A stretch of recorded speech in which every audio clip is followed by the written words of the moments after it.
سلام دوستان و همراهان عزیز. امروز یه ویدیو جدید و باحال براتون داریم، پس تا آخر ویدیو همراه من باشید. ژاپن کشور شگفتی هاییه که هر خارجی رو متحیر میکنه. در سرزمین آفتاب تابان حتی سال تحصیلی از اول بهار آغاز میشه و در پایان زمستان تموم میشه. اما این تنها نکته جالب در مورد نظام آموزشی در ژاپن نیست و قوانین عجیب دیگری هم داره که در این ویدیو به اون میپردازیم. برای حمایت از ما این ویدیو لایک کنید و کانال جهان دانستنی را سابسکرایب کنید. امروز قصد داریم در مورد قانون‌های عجیبی که در سیستم آموزش و پرورش ژاپن صحبت کنیم. اولین قانون عجیب اینه که لباس زیر دانش آموزا باید حتما سفید باشه. شاید باورش براتون سخت باشه، ولی در ژاپن به لباس‌های زیرم گیر میدن و دانش آموزان فقط مجاز به پوشیدن لباس زیر سفید هستن. معلمان موظفن این موارد رو بررسی کنن. این قانون یکی از قوانینیه که هیچ توجیه علمی یا فرهنگی در اون وجود نداره. قانون بعدی منع رفت آمده. این قانون در سراسر ژاپن وجود داره که به دانش آموزا اجازه نمیده بعد از ساعت 10 شب در کشور تردد کنند.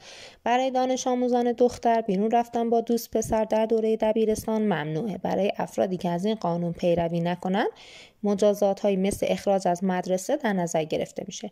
ژاپن یکی از تمیزترین کشورها در جهانه و فرهنگ نظافت از کودکی به اونا آموزش داده میشه و هر کودک از دوران دبستان تا دبیرستان وظیفه نظافت کلاس‌های خودش رو بر عهده داره. در مدارس ژاپن سرایدار وجود نداره و وظیفه نظافت مدارس به عهده خود دانش آموزاست.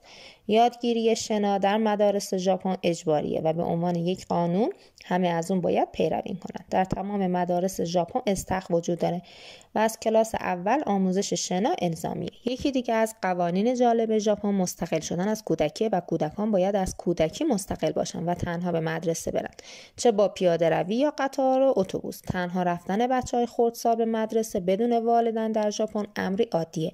ژاپن یکی از امن‌ترین کشورها در جهانه و نرخ جرم در این جامعه خیلی کمه.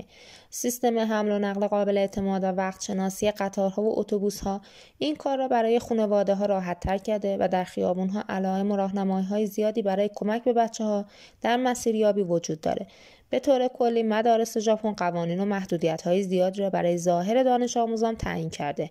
یکی از این قوانین عجیب در مدارس ژاپن الزام دانش آموزان به داشتن موهای مشکی و صافه تا دانش آموزای دختر و پسر در دوران تحصیل تمرکزشون رو روی درسشون بزنن و به فکر رنگ کردن و فر کردن موهاشون نباشن.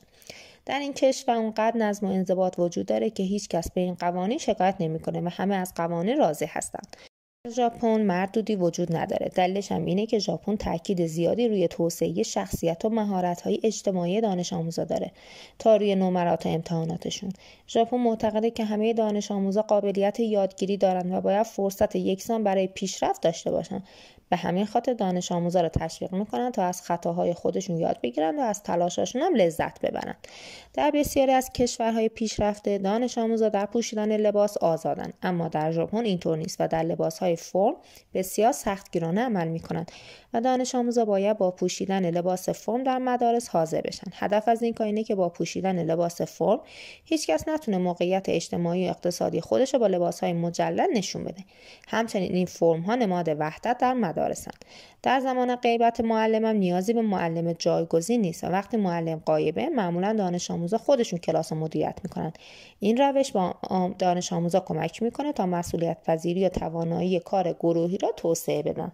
یه قانون جالب دیگه این مدارس ژاپن اینه که قبل از ورود به کلاس دانش آموزا باید کفشاشون رو در بیارن و کفش داخلی جداگانه در داخل ساختمان مدرسه رو بپوشن.